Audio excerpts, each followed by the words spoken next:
In this video, I'll make another screw post album. I'll continue to work my way through variations shown in Arthur Johnson's book.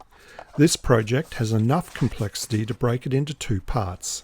This video will show cutting and folding the pages and punching holes.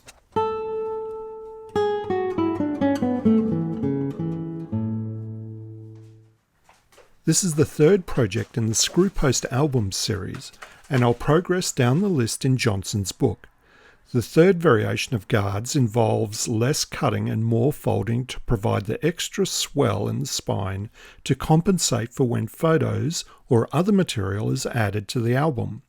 And I'll tackle the third covering variation, which provides significantly more complexity and challenges than the first two, with more pieces and more folds and changes of direction. I ordered some black coloured card from one of my paper suppliers. It happens to be called Photo Board.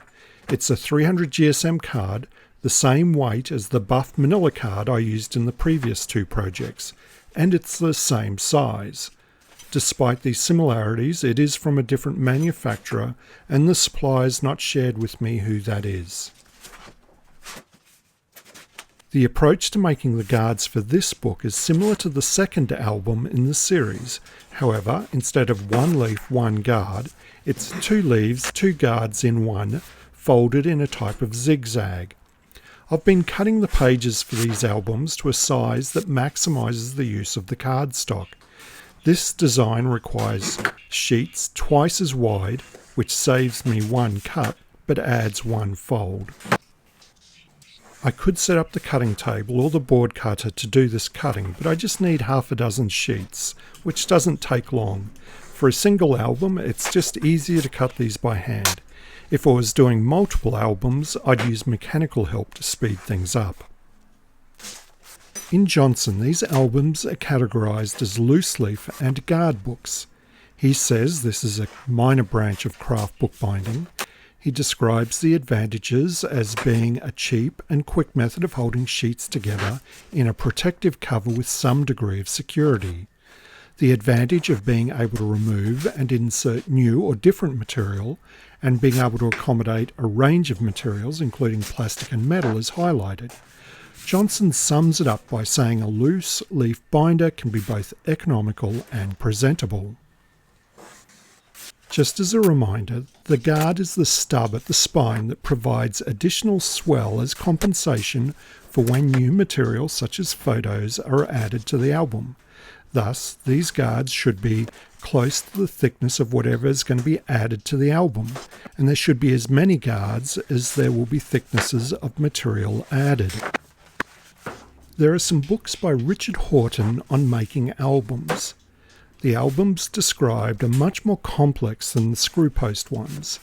His focus is on things like Victorian era ones with objects inserted into split leaves, creating a frame, and using cloth hinges for each leaf. His books made me think about what an album is. Horton differentiates between a book form designed purely to store images and an album which displays and showcases images. I like this idea. The album is like a picture frame and should complement the images. I'm not going to pretend these screw post albums are like a gilded picture frame, but they're not ring binders with plastic sleeves either. I start by folding all the sheets in half. I prefer real bone folders because of their hardness. But this hardness does mean it can burnish paper and make it look shiny.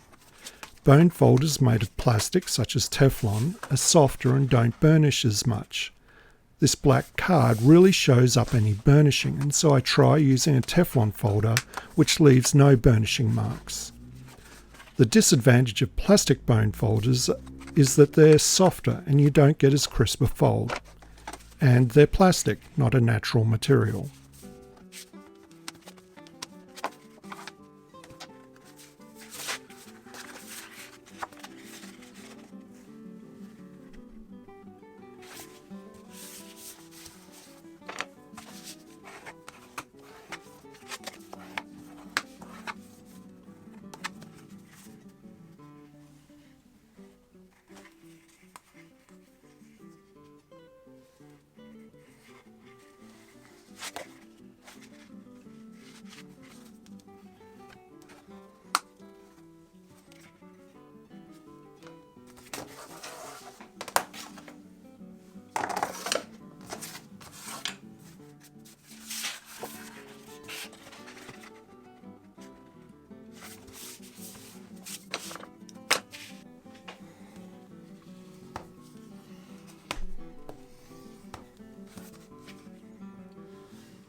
The guards on the previous albums were 25mm wide, which I'll use again, which is conveniently the width of my steel ruler.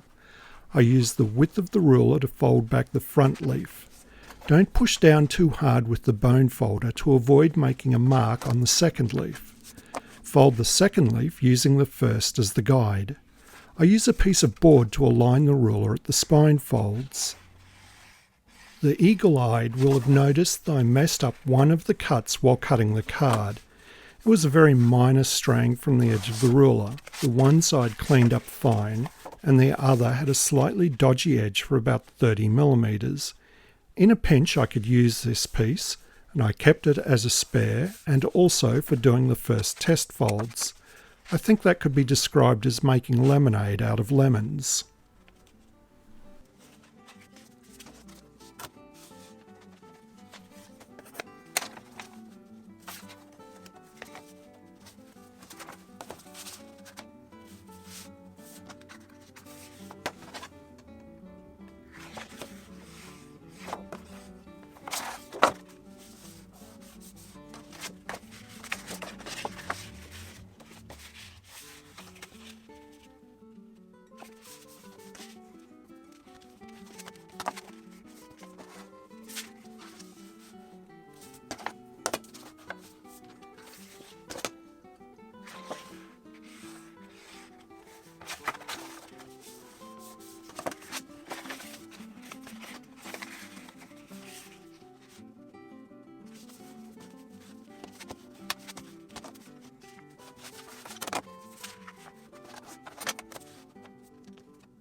If only I had a paper drill. Instead, I'll use a Japanese screw punch, the original from Nanaka. I've also got new stock of screw posts. I've put the supplier in the description. These also have a shaft diameter of 5mm. I think 5mm is the best size. I'll use my corner punching jig and make a template to locate the holes. On a piece of card, I mark out the size of the guards and draw a line down the centre of this shape. I put the holes 40mm in from each end.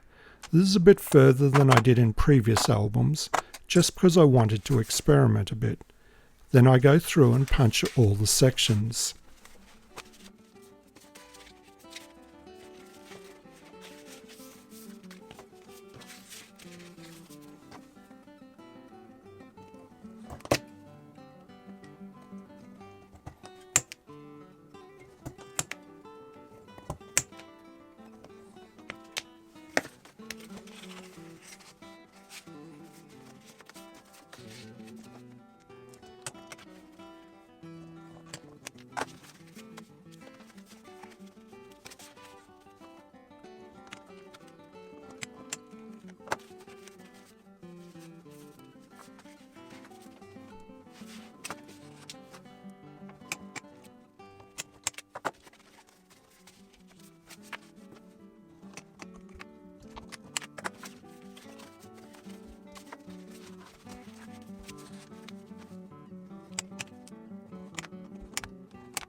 In the next video, I'll make the case.